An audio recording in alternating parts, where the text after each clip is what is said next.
2023 has come to its end, and we look now into 2024. So, I've had a think through the state of the world at the moment, and through some of the lesser learned languages, and I've come up with this list of 10 rarer languages you can learn in 2024. Number 1, we have Ukrainian. The Russian invasion of Ukraine began in February 2022, but we've continued to see terrible conflict throughout this year. The country has gone from being somewhere many people may be unable to identify on a map to one of the largest players in the world news. Hopefully this conflict will end soon, but true, lasting peace is unlikely without proper cultural understanding on both sides. Learning of the Ukrainian language has skyrocketed since the invasion began, with many people wanting to better speak to refugees or get an understanding of life and culture in Ukraine. The language is rather similar to the related Russian language, though the two are definitely distinct, and learning it can help open up many other languages of Eastern Europe. Ukraine only became an independent country relatively recently, but has a long history and culture stretching back centuries, with its own traditions and ways of life. The language is sometimes described as soft and melodic, and is written using a modified version of the Cyrillic alphabet. If you want to learn the language, I've linked a number of resources in the description, including Speak Ukraine, the website produced in cooperation with the Ukrainian Ministry of Culture. The second language is Hawaiian. Hawaiian is spoken in the US archipelago state of Hawaii, and has been spoken there for almost 1,000 years. The only modern area which has majority Hawaiian speakers is the island of Niihau, which has 84 of the 2,000 native speakers. With such low numbers, the language is critically endangered, so any interest could help protect this beautiful language. It's a language with one of the smallest sound systems in the world, with just 8 consonants, all of which are quite common, so shouldn't pose too much problem to learners. It's also an analytic language, which means that words don't take too much inflection, like so many European languages do. Instead, it uses smaller accompanying words to show grammar, much like English or Chinese. The language is supported by many popular language learning apps, and there are several Hawaii-based organisations and resources to help you learn, which are linked in the description. The third language, Kurdish, is spoken in a number of northern Middle Eastern countries, such as Turkey, Iraq, Azerbaijan and Syria, by the populations of Kurdish people who live there. At the end of World War I, after the collapse of the Ottoman Empire, the Kurds were promised a country of their own, but when the Turkish borders were decided a few years later, this didn't happen. Since then, the Kurds have struggled for equality in their countries of residence, facing persecution and censorship of their language. In recent years, they have been heavily involved in the conflict against the Islamic State group, and have also seen some of the bans on their language and culture lessened or dropped.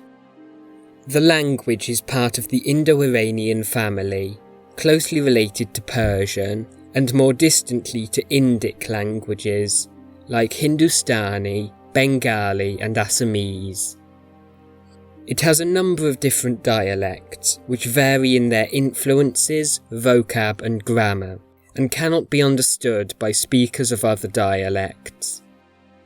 It may thus be better to classify Kurdish as a group of similar languages, and a learner should choose carefully which form they learn. To learn the language, there aren't many resources available, but I've managed to find a number of sites where you can get started with the process.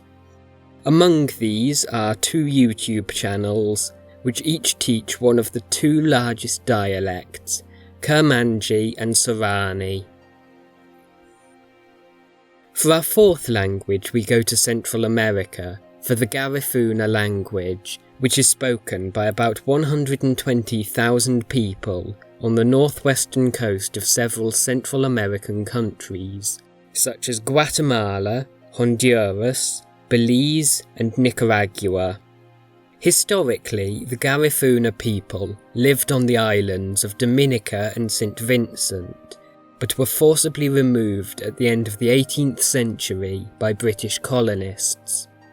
The language is part of the Arawakan family, but has some very interesting peculiarities of its own. Only around 70% of the language's vocabulary comes from native or local sources, with the remainder coming from European languages like French, English, and Spanish.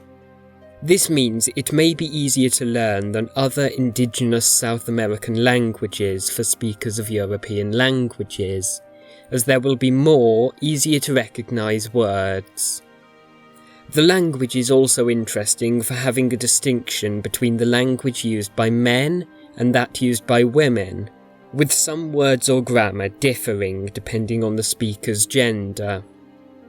It isn't a language with a lot of resources to learn it, although a few books have been written for learners, and I've also found a few other resources to get you started. Rwanda is a country in East Africa, home to around 13.5 million people. Despite the country's colonial past, the country's main language is still the indigenous Kinyarwanda, which is a Bantu language closely related to Kirundi, the language of neighbouring Burundi. The European languages, English and French, are spoken by a small minority of mostly second language and foreign-born users. In the early to mid-1990s, the country was gripped by civil war, which grew from a divide between the Hutu and Tutsi ethnic groups and culminated in the genocide of between 500,000 and 800,000 people. The situation in the country is still very bad, with millions facing poverty, inequality and injustice. Any humanitarian workers wishing to help would require a strong foundation of Kinyarwanda, and you too can learn the language, either to visit the country, speak with refugees, or just to get an understanding of the country's culture, which has been built up in the 10,000 or so years the country has been inhabited. If you do learn it, it's important to know the language's tonal, which isn't best documented in many learning materials, so try to get listening and speaking practice with a native if you can.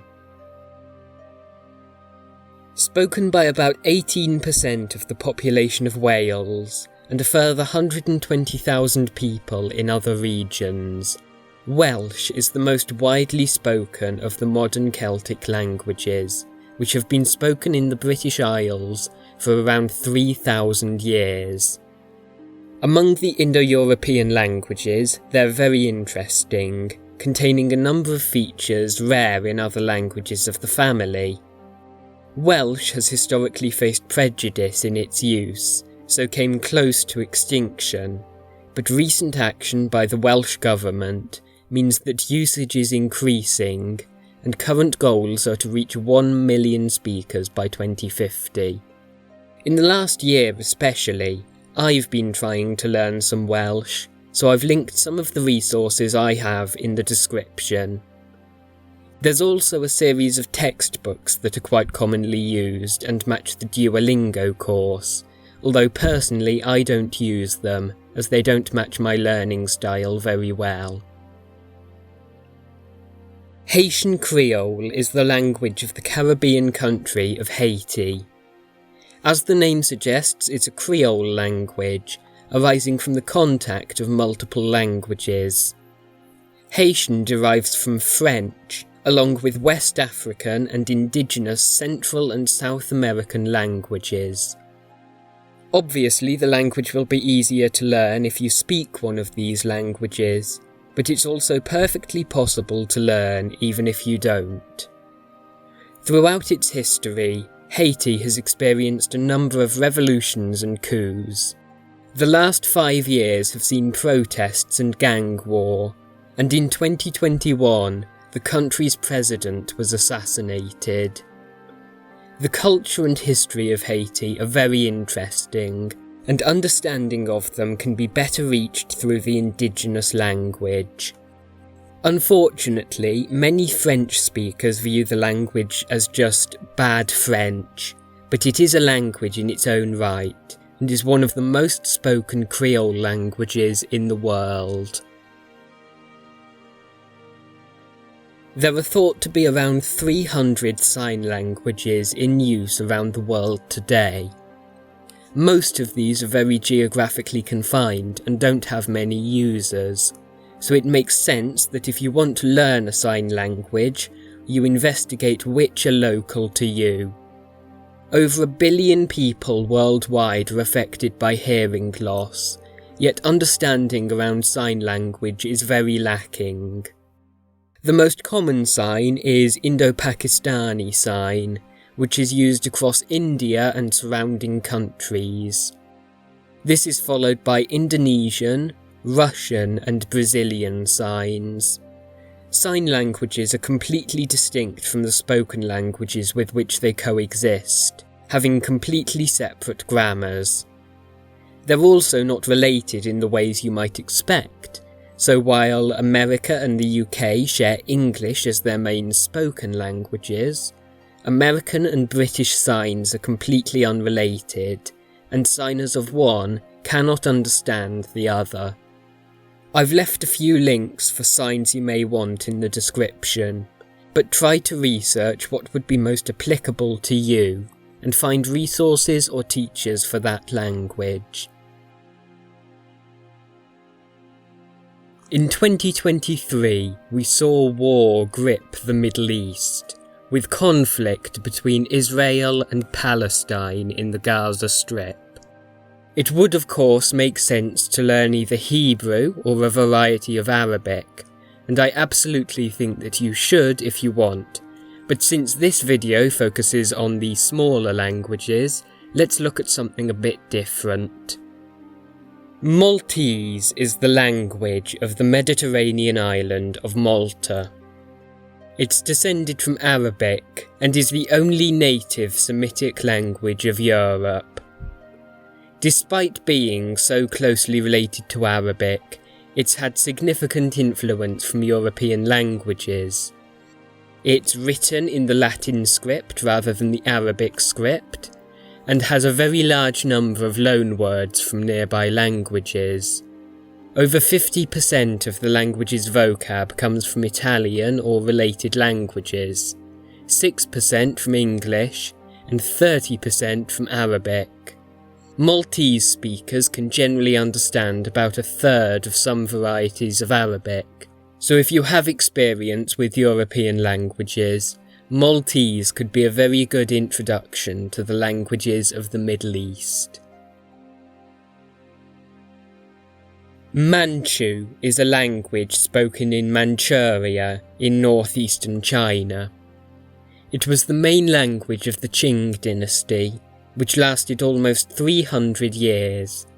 However, it isn't actually related to the Chinese languages. Instead, it's a Tungusic language, one of just 12, which together have only 75,000 natives. This language in particular has just 20 native speakers, in addition to several thousand learners. Given its use in the Chinese Empire, there's a wealth of literature, and it can prove very important to understanding the early empire and the Chinese texts of the time. On top of that, it's a beautiful language, written in the Mongolian-derived Manchu script, and having a grammar very distinct from that of Chinese. Revitalization efforts began at the end of Mao's regime, and are going strong today. The language is critically endangered, So by learning it, you can help keep it alive and make an actionable difference to the world, regardless of where you live. As ever, I've left some links below. So, that was all 10 languages. Hopefully you enjoyed, and it was refreshing to actually see some relevant suggestions other than Spanish or French or Mandarin. Please do remember to check the description. I've left several links to all the languages discussed. If you start learning a language thanks to this video, I'd really love to hear about it. And if you have any questions, don't be afraid to ask below. So, thank you so much for watching.